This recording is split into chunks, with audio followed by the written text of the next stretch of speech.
परम पिता परमात्मा और उनकी सभी पवित्र आत्माओं को नमस्कार। एक आदमी पानी में छटपटा रहा था और बचने के लिए हाथ पैर मार रहा था। ऐसे में डूबते हुए आदमी के पास कोई मल्लाह किश्ती लेकर आया और उसकी ओर झुकते हुए उसने पुकारा, मेरा हाथ पकड़ लो।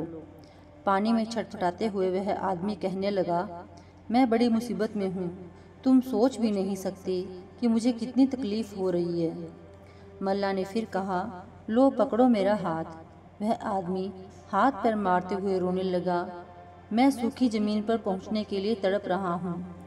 थोड़ा और नज़दीक आकर मल्लाह ने झुकते हुए कहा, तुम मेरा हाथ तो पकड़ो और इसे थामे रखो, मैं खींच कर तुम्हें किश्ती में बिठा लूँगा।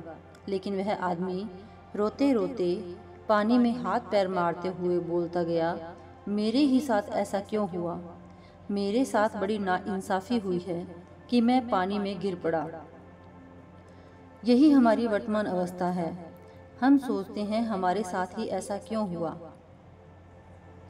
अगर कश्ती में हम बैठे होते और उस डूबते हुए आदमी की मदद के लिए हाथ बढ़ाते, तो क्या उस वक्त हम गुस्से से झल्ला कर चिल्लाते नहीं, अरे भले मानस, मेरा हाथ थामो, असलियत को देखो,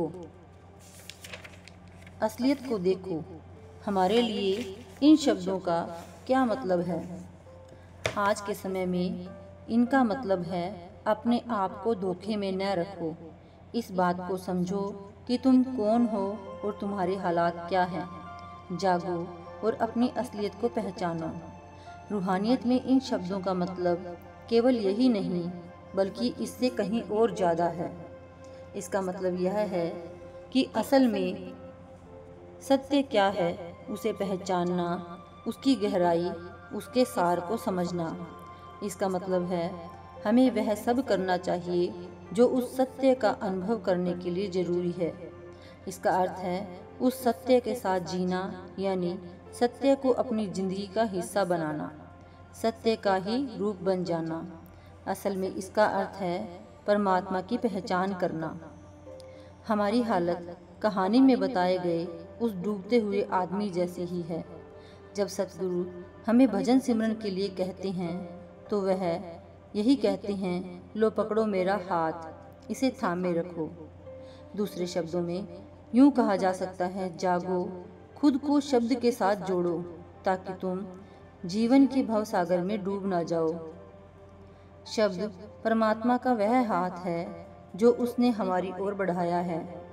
छटपटाने और हाथ पैर मारने के बजाय हमें केवल उस हाथ को पकड़ना है, उसे थामे रखना है। इस तरह हम चेतना के ऊंचे स्तर पर पहुंच जाएंगे। गुरु साहिब कहते हैं कि तुम्हारा हर कदम या तो तुम्हें अपनी मंजिल की ओर ले जाता है या फिर मंजिल से दूर करता है। क्या हम सतगुरु के दिखाए हुए रास्ते पर चल रहे हैं? वह हमें समझाते हुए पूछते हैं, अगर तुम्हारी मंजिल उत्तर में है और तुम पूरा दिन दक्षिण की तरफ चलते जाओ, तो तुम कैसे उम्मीद कर सकते हो कि अपनी मंजिल पर पहुंच जाओगे? वे कहते हैं कि हम ऐसे मरीज हैं जो बीमार होने पर डॉक्टर के पास जाते हैं। डॉक्टर बीमारी की पहचान करके दवाई बताता है, लेकिन हम दवाई नहीं लेते, इसलिए बीमार ही रहते हैं। हम ऐसे लोग हैं जिन्हें भूख तो लग रही है, लेकिन हम खाना बनाने की किताब ही पढ़ते रहते हैं। खाना बनाकर उसे खाने का झंझट नहीं करना चाहते, फिर हमारी भूख कैसे मिट सकती है? हमें पूरी लगन से रोज भजन सिमरन करना चाहिए, यानी हम सतगुरु का बढ़ाया हुआ हाथ पकड़ें। Thank you.